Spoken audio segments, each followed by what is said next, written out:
Inside the LA County jails, crimes are routinely happening. Federal prosecutors claim some of those committing the crimes are wearing a badge. The examples of illegal conduct alleged in these indictments demonstrated that certain of the individuals and certain of that behavior had become institutionalized. 18 current and former members of the LA Sheriff's Department were arrested, accused of abuse and corruption inside the largest jail system in the U.S. Jaws have been broken, teeth have been knocked out.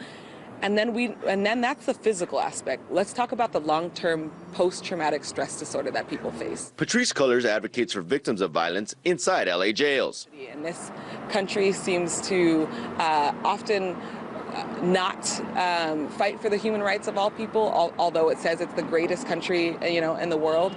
And we have to really have a critical eye on a country that doesn't admit to the way it treats its own prisoners. FBI investigators say it's not just the inmates taking a beating.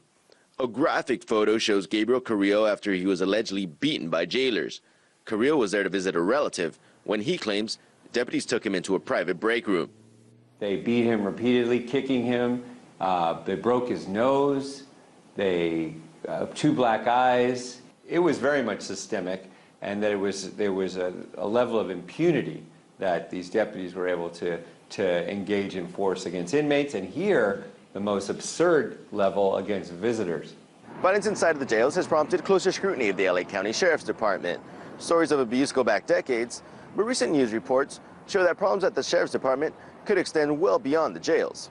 We're seeing a broad array of corruption, brutality, and misconduct that can't be isolated to specific areas and specific instances. Celeste Freeman is a veteran criminal justice reporter in Los Angeles. Young deputies who come out of the academy, the first thing they do is they spend a couple of years in the jails, working, with inmates.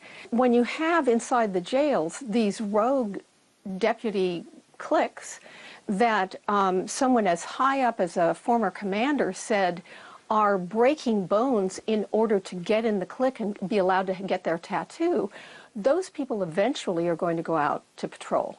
Many recent LA Sheriff's Department hires have histories of serious misconduct. An investigation by the LA Times found that some officers had been accused of crimes such as battery and soliciting a prostitute.